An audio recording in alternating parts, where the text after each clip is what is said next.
I think there needs to be trailer police. There needs to be trailer police because you see some trailers and they'll just excite you and hook you and you'll be like, whoa, what the fuck am I about to watch? Like you see a trailer and you feel like you're about to witness all the greatness in the world. But then you watch the movie and it's nothing like the trailer promised you. It is some things like the trailer promised you, but the essence that you got or the vibe you got from the trailer is not the vibe you get in the movie. And a lot of trailers do that shit. They'll bait you with something, they'll show you something that you feel like, okay, all hell will be let loose, and then you watch the film and it's just be something completely different. I'm sick of that thing. And when I have the power, I will make trailer police. So that any trailer that is made and doesn't capture the essence or vibe that the trailer gives in the movie, I don't know what will happen to them, but something has to happen to them. Welcome back to the channel, everyone. In this video, I want to talk about Rebel Ridge. Rebel Ridge is a film that follows the story of a former Marine guy that goes to a small town to pay his cousin's bail, and in the process of sorting out the bail, he gets involved with some cops and the corrupt dealings that they have going on for themselves. And if you've been on the internet recently, like I'm sure you have, like everyone has, you've been seeing things about this movie going on and about the main character, Aaron Pierre, seeing everything that is surrounding it. And I did not know the guy before, Aaron Pierre, that is. I did not know him before. I only knew him when I watched this film. And he was something that I liked in this film. I know that is probably not anything new because a lot of buzz has been surrounding him in particular. But speaking only about his performance in this film, his performance in this film was very good because his character seems like a kind of character that could be one-sided, just this macho, tough guy, simple. But that is not just all there is to him. He's a family person. He's someone that cares about good, and like they write the character in a way that is very compelling and makes him like a much more realistic person and a human. And that's something I really appreciated with his character. And not just him, there are some other characters in this film as well that the way they wrote their characters was just very brilliant and made them feel like real human people. The characters in this film are very interesting, complex characters, and the writing of them just made them feel human and feel like characters you could get on the side of, or feel like characters you've even seen before in real life. This guy is also in this film, Don Johnson, and Don Johnson's performance as the chief of this corrupt corps is very exciting to see. I remember seeing Don Johnson in Django Unchained as a slave owner, and his performance in that film was something I just liked that made me take notice of him. And seeing him in this film, self delivering a performance that feels like he's the bad guy in this film, and he plays it in a way that is kind of charming, but at the same time, you want to punch him in the throat. The performance he gave added so much to this film and made me appreciate this story. Speaking of the story, this story feels like a Jack Reacher kind of story. If you've seen the Reacher series, especially season one, this story feels like that kind of story. It feels like that kind of Reacher story because they even have similar plots like corruption in a small town and a big guy that wants to get justice or that wants to see right the wrongs. And those two big guys, they're also people that have been in the military or something before. So there are a lot of similarities between this film and Richard that I could not help but draw parallels to.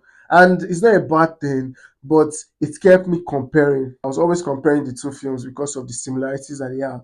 And one of the things that I felt that I was betrayed by while watching this film from the trailer is the fact that there is very little action in it. I mean, there's action and there are some thrilling pieces of it that just keeps you interested and intrigued on what is coming. But the action of it is very, very little. Like in a full film of like 2 hours, the action sequences were just like 15 minutes max, 15 to 20 minutes max. So that's just like 10% of the runtime that was made of action sequences in a film that the trailer promised action. And why I'm saying the trailer promised action was because I remember seeing the trailer, and in one part of the trailer, the character says, I was thinking maybe I should just let all this go. But then I was like, nah. So I was thinking, what if we just walk away? Well, now you're starting to talk. But I was like, nah. If you hear that kind of shit from a guy that looks like he could break you in half, you hear that kind of thing in the trailer, what are you going to think? Me personally, I thought he was going to destroy everything, destroy the whole world. And that was something I was very excited to see. I mean, see this guy threatening cops like that. I was so excited to see that. But yes, there were some action sequences, but it was not as much as I would have liked. I wanted to see blood and gore and people being snapped into and chaos, but it didn't give me that. I mean, not that the storytelling of it is bad because it still focuses on this conspiracy stuff, but it's not what I wanted. I wanted to see people die. And at the point in this film lost me. The first act of this film was very, very exciting because you follow this guy as he's trying to get the bail money for his cousin. And all the things that were surrounding that moment in that first act was so exciting. And I was like, okay, yes, I am in for some shit and I'm ready for everything that's going to go down. But after the bail thing gets sorted out and the things that come after, it was not just as compelling. It just felt like the movie just lost me at that point until towards the end again when there was a resolution. And the resolution at the end self, it did not do everything I wanted. It did not fill me with as much satisfaction as I wanted. So that first act, it drew me into this film and I was ready.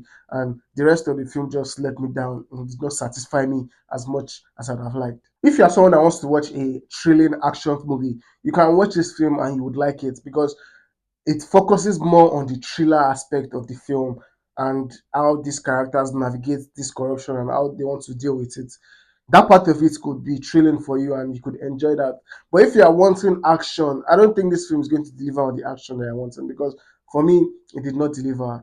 Like, no, don't let me compare it with what is in my mind. It is very, very unfair to compare it with what I'm thinking in my mind. But if you want something that has more action, this film does not have that action. Yes, it has a story that can keep you intrigued and keep you entertained.